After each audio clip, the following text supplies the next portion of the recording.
Hello दोस्तों, मैं भावना। आपको अजय देवगन और आद माधवन की शैतान तो याद ही होगी। यह फिल्म गुजराती फिल्म वश का रीमेक थी। अब वश लेवल 2 थिएटर्स में 27 अगस्त को रिलीज हो चुकी है। क्रिटिक्स और दर्शक इसे पसंद कर रहे हैं। अगर आपने यह फिल्म देख ली है तो क्लाइमैक्स समझ नहीं आया है, तो यहाँ एक्सप्लेन किया जा रहा है। वश लेवल 2 पहली फिल्म की घटनाओं के 12 साल बाद की कहानी है।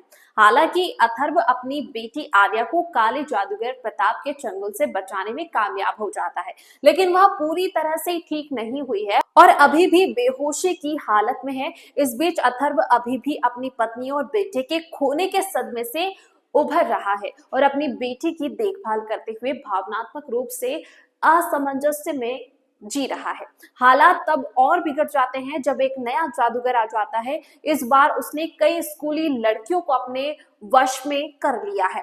जब पुलिस रहस्यमय घटनाओं की जांच करती है, वश में की गई लड़कियां बताती हैं कि उनका स्वामी अथर्व से मिलना चाहता है। अथर्व को जल्द ही ढूंढ लिया जाता है और उसे घटनास्थल पर लाया जाता है, जहां वह 12 साल पहले अपने और अपने परिवार के साथ हुई दर्दनाक घटनाओं के बारे में बताता है। नए खतरे के बारे में जानने पर उसे पता चलता है कि स्कूली लड़कियों को राजनाथ नाम के एक जादूगर ने वश में किया है, जो प्रताप को अपना बड़ा भाई मानता है। राजनाथ अथर्व को क्यों खोज रहा है और आर्या अभी तक ठीक क्यों नहीं हुई है? जल्द ही यह पता चलता है कि राजनाथ के पास प्रताप जैसी शक्तियां और महारत नहीं है और वह उसके बुरे तरीकों को जानने के लिए उसकी तलाश करता है। एक लड़ाई में राजनाथ बताता है कि कैसे उसका वश खत्म होता है, जबकि आर्या एक दशक से भी ज्यादा समय बाद भी प्रताप के नियंत्रण में है।